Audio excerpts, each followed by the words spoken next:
아멘. 오늘 말씀 속에 등장하는 예레미야 선지자를 가리켜 사람들은 눈물의 선지자라고 부릅니다. 그가 선지자로 활동하던 시대는 남유다가 멸망해 가고 있는 시대로 그는 40년 동안 하나님의 백성들이 우상 숭배와 죄악으로 멸망하게 될 것을 경고했습니다. 그의 선포에는 유다 백성을 향한 하나님의 사랑이 잘 드러나 있습니다. 그는 애가를 지어 부를 정도로 마음 아파하며 예언했던 선지자였습니다. 하지만 유다의 지도자들과 백성들은 오히려 그런 예레미야의 언행을 미워하고 핍박했습니다. 그만큼 부패하고 타락한 죄악의 상황 가운데 빠져 있는 것이 바로 이 유다 백성들의 모습들이었습니다. 오늘 본문 말씀을 통해 본 메시지는 하나님의 심판을 자초한 유다 백성들을 보며 안타까워하는 선지자의 마음을 볼 수 있습니다. 예레미야 선지자는 유다 백성들에게 내리실 하나님의 징계가 그만큼 매우 크며 그 누구도 벗어날 수 없음을 알았습니다. 그는 먼저 유다에게 다가올 재난의 참상을 알고 백성들이 겪어야 할 심판과 재난의 아픔을 보았습니다. 오늘 이 시간에 유다 백성을 향한 예레미야 선지자의 마음을 통해서 하나님께서 자신의 백성들의 부패와 타락으로 얼룩진 모습들을 보며 얼마나 탄식하시고 또한 아파하시는지, 또한 하나님의 진심은 어떤 모습인지 깨닫게 되기를 간절히 소망합니다. 그렇다면 먼저 예레미야 선지자 유다 백성들을 보며 탄식하고 아파하는 이유는 무엇일까? 그 첫 번째는 그 유다 백성들을 진정으로 사랑했기 때문입니다. 예레미야 선지자가 정말로 탄식하고 아파했던 이유 첫 번째는 유다 백성들을 진정으로 사랑했다는 것입니다. 예레미야 8장 18절 말씀 우리 믿음으로 봉독합니다. 시작. 슬프다 나의 근심이여 어떻게 위로를 받을 수 있을까? 내 마음이 병들었도다. 이것이 바로 유다 백성을 향한 예레미야의 선지자의 슬픈 마음의 호소로 절망적인 상태가 된 유다 백성들에게 회복의 기미를 전혀 찾아볼 수 없음에 예레미야는 이렇게 이야기하고 있는 것입니다. 슬프다 나의 근심이여 어떻게 위로를 받을 수 있을까? 내 마음이 병들었도다. 예레미야 선지자는 그들의 모습을 보며 슬픔과 근심에 차 있었을 뿐만 아니라 그 마음은 병들어 위로가 필요할 정도였습니다. 하나님을 떠난 백성들이 회복할 수 있는 길이 보이지 않자 예레미야 선지자는 자신의 일부처럼 온 몸과 마음으로 탄식하였던 것입니다. 예레미야 선지자가 유다 백성들의 불신앙을 보며 왜 이토록 애통해했을까요? 바로 그들을 진정으로 사랑하는 마음으로 바라보았기 때문입니다. 진정으로 사랑하는 마음으로 바라보았다. 우리들을 바라보는 하나님의 마음이 그렇습니다.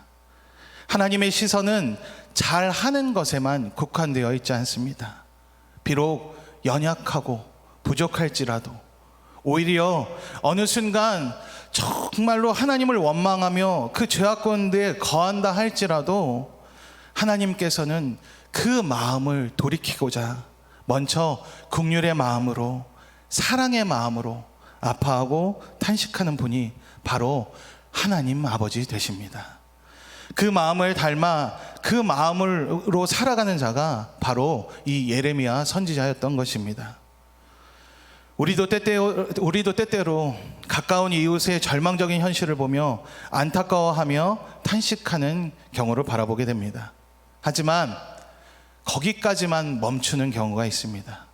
하나님의 자녀임에도 예레미야 선지자처럼 하나님의 마음을 닮아 안타까움과 탄식으로 몸부리치며 그들을 향한 진정한 사랑의 마음을 가지고 바라보는 경우가 우리 주변에 많지 않다는 것입니다. 사람은 자신의 상황에 크고 예민하게 반응하지만 다른 사람의 아픔에는 어느 정도의 거리를 둡니다. 그리고 잠시 안타까워하는 마음을 가지는 것으로만 사랑의 마음을 다했다고 생각하기 쉽습니다. 또한 불신앙 가운데 있는 사람들을 보며 안타까워하기보다는 오히려 그들을 비난하고 정죄하는 모습들을 우리 안에 발견하기도 합니다. 신앙은 내가 잘하는 것이 아닙니다. 나부터 나만 잘하고자 하는 마음이 아니라는 것입니다. 잘못된 자들, 죄악된 자들을 신랄하게 비판하고 정죄하는 마음이 먼저가 돼서는 안 됩니다. 교회 안에 비판가, 평론가, 판사는 많이 있지만 정작 그들을 위한 진정한 중보자, 예배자를 찾아보기는 어렵습니다. 우리의 마음에 공감하시는 그 하나님의 사랑의 마음을 담기를 소망한다면 비판하기 이전에 그들을 위해서 기도하시길 바랍니다.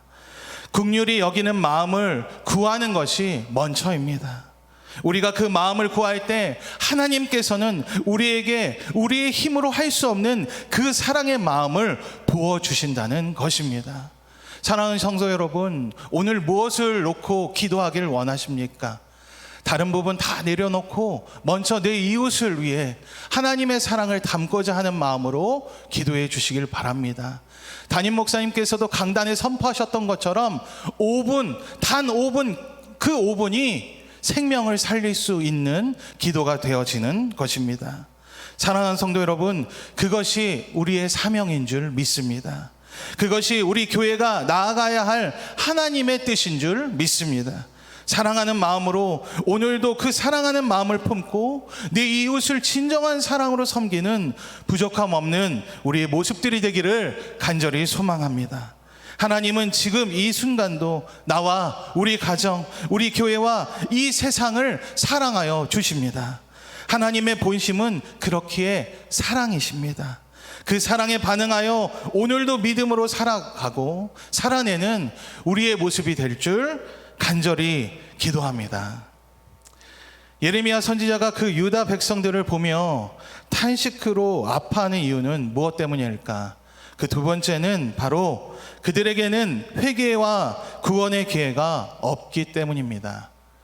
유다 백성들에게 회개와 구원의 기회가 없습니다. 말씀 보겠습니다. 예레미야서 8장 19절로 22절 말씀 우리 봉독하겠습니다. 시작. 딸, 내 백성이 심히 먼 땅에서 부르짖는 소리로다. 여호와께서 시온에 계시지 아니한가? 그의 왕이 그 가운데 계시지 아니한가? 그들이 어찌하여 그 조각한 신상과 이방의 헛된 것들로 나를 경노하게 하였는고 하시니, 추수할 때가 지나고 여름이 다하였으나 우리는 구원을 얻지 못한다 하는도다. 딸, 내 백성이 상하였으므로 나도 상하여 슬퍼하며 놀라움에 잡혔도다. 길라앗에는 유양이 있지 아니한가? 그곳에는 의사가 있지 아니한가? 딸, 내 백성이 치료를 받지 못하면 어찌 됨인고? 본문에서 예레미야 선지자는 하나님을 떠난 유다 백성들의 실상이 어떠한지를 그대로 묘사하고 있습니다. 그들은 습관적으로 하나님의 이름을 악용하며 하나님께서 하신 그 언약만을 붙들 뿐 어떠한 믿음이나 회개하는 마음이 전혀 없었습니다. 하나님을 버렸고 그 대신에 조각한 신상과 헛된 우상을 자신의 신으로 섬기며 자신의 신으로 섬기고 있으면서도 한편으로 아이러니하게는 하나님께서 그들의 안전이 보장될 것이라는 그릇된 믿음을 갖고 있었던 것이 바로 유다 백성의 모습이었습니다. 그 그릇된 확신에서 오는 믿음은 추수할 때가 되어도 추수할 것이 없는 흉년과도 같았습니다. 영원한 치료자이신 하나님, 그들을 고칠 유황과 의사까지 있었음에도 치료받지 못하는 것처럼 되어버렸습니다. 이처럼 유다 백성들은 회개하고 구원받을 그 기회조차 잃어버리게 된 것입니다.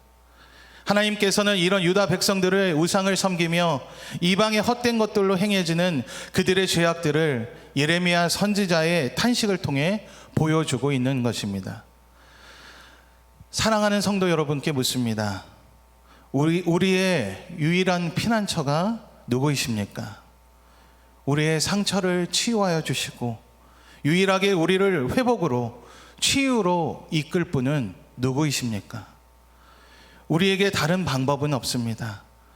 우리가 삶의 문제와 죄 앞에 허덕일 때에도 하나님께서는 고아와 같이 너희를 버려두지 않으시겠다고 약속하셨습니다.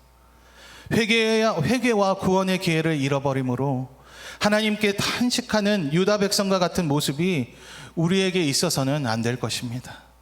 습관적이고 안일한 생각 가운데 언제나 나를 사랑하시는 하나님의 사랑으로 죄를 포장하는 것이 아니라 하나님의 주권을 이 시간 인정함으로 겸손히 그분 앞에 무릎을 꿇고 나를 온전하게 하시는 유일한 분, 하나님의 인도하심과 치유하심을 구하며 있는 모습 그대로를 주저하지 않고 나아가 새롭게 하시는 놀라운 치유의 능력을 경험하는 복된 순간이 되시기를 간절히 소망합니다.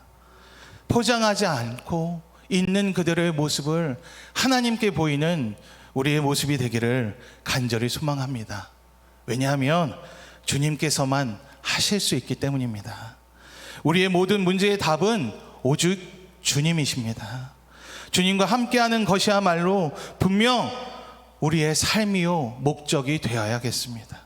영원하고 유일하신 우리를 회복으로 이끄실 하나님께 나아가는 오늘의 복된 삶들이 되기를 간절히 소망합니다.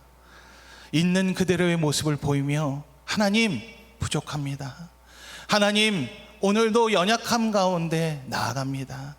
하지만 주님이 붙들어 주실 것을 믿습니다. 주님을 바라보기를 소망합니다.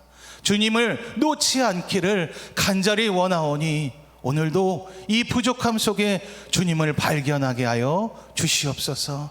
그러한 고백이 나와 여러분께 오늘 가장 큰 고백의 순간이 되기를 간절히 소망합니다. 예레미야 선지자가 그 유다 백성들을 바라보며 탄식으로 아파했던 이유는 무엇일까? 마지막 세 번째는 유다 백성들의 거짓과 폐역 때문이었습니다. 우리 말씀 9장 예레미야서 9장 1절로 3절 말씀 다 함께 먼저 봉독하겠습니다. 시작. 어찌하면 내 머리는 물이 되고 내 눈은 눈물 근원이 될고 죽임을 당한 딸 내 백성을 위하여 주야로 울리로다. 내가 광야에서 나그네가 머무는 곳을 얻는다면 내 백성을 떠나 가리니 그들은 다 간음하는 자요 반역한 자의 무리가 되미로다. 여호와의 말씀이니라. 그들이 활을 당긴 같이 그들의 혀를 놀려 거짓을 말하며 그들이 이 땅에서 강성하나 진실하지 아니하고 악에서 악으로 진행하며 또 나를 알지 못하느니라. 이 탄식에 고백해서 예레미야 선지자는 유다 백성들의 거짓과 폐역한 모습에 그들의 죄악이 보이지 않는 광야로 가서 홀로 있고 싶을 정도였습니다. 유다 백성들은 하나님에 대한 죄악으로 다른 신을 섬긴 폐역한 자들이 되어버렸습니다. 하나님은 그런 유다 백성들에게 거짓을 말하고 진실하지 않는다고 책망하였습니다. 그들은 그럼에도 불구하고 거듭해서 하나님의 마음을 외면하는 거짓과 폐역으로 가득한 모습이었습니다. 그들의 죄에 대한 무지와 완악함은 이루 말할 수 없는 곳까지 다다르게 됩니다. 우리 이어서 4절, 5절, 6절 다 함께 봉독합니다. 시작. 너희는 각기 이웃을 조심하며 어떤 형제든지 믿지 말라. 형제마다 완전히 속이며 이웃마다 다니는 비방함이라. 그들은 각기 이웃을 속이며 진실을 말하지 아니하며 그들의 혀로 거짓말하기를 가르치며 악을 행하기에 지치거늘 네가 사는 곳이 속이는 일 가운데 있도다. 그들은 속이는 일로 말미암아 나를 알기를 싫어하느니라. 여호와의 말씀이니라. 그들의 거짓됨이 얼마나 심한지 말씀에서 보는 것 같이 형제가 형제를 감쪽같이 속이고 이웃이 이웃을 서로 비방하며 그들의 혀는 거짓을 말하는데 살아가고 있음을 폭로합니다. 예레미야 선지자는 그런 유다의 전체의 거짓과 폐역의 모습에 탄식했던 것입니다.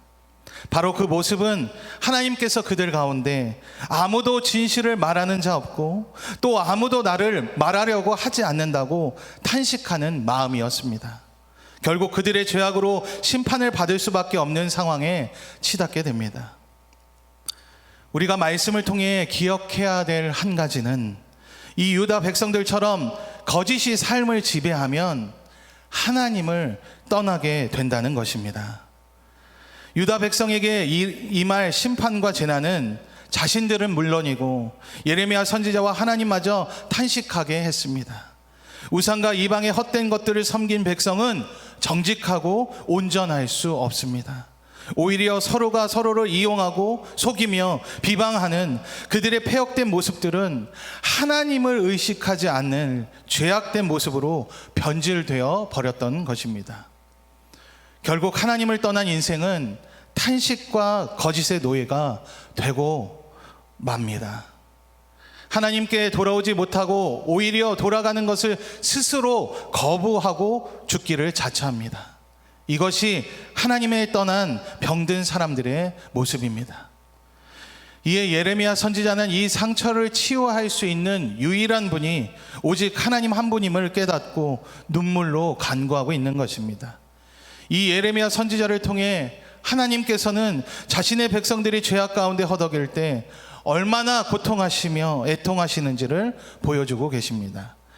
예레미야 예가 3장 33절 우리 다 함께 믿음으로 고백합니다. 시작.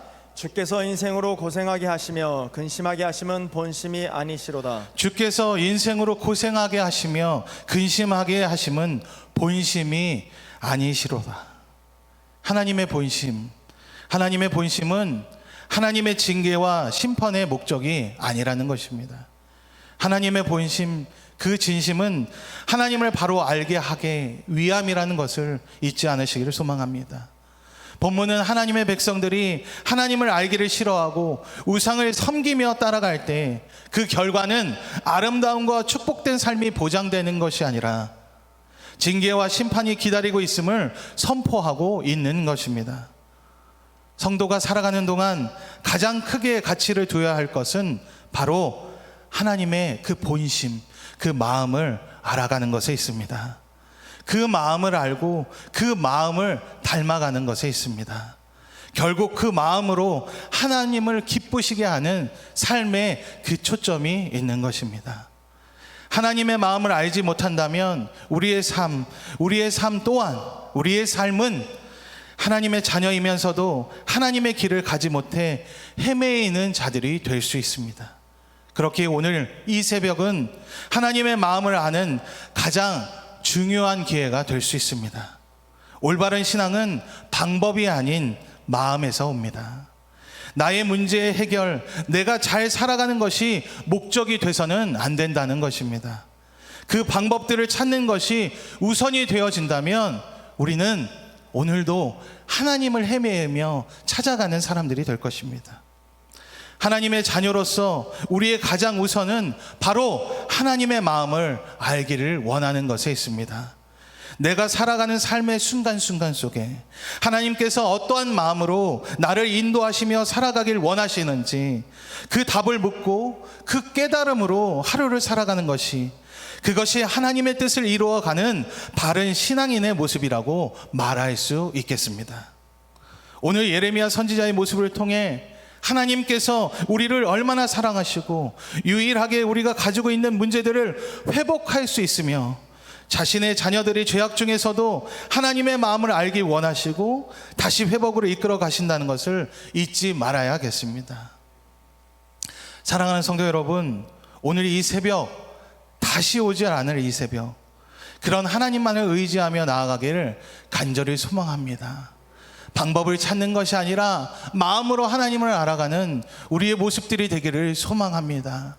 말씀이 있음에도 하나님께서 우리에게 주신 하나님께 영광 돌린 이 찬송의 순간이 있음에도 그리고 유일하게 하나님을 만날 수 있는 이 예배의 순간이 있음에도 다른 것들을 헤매며 찾는 우리의 모습이 되질 않기를 소망합니다.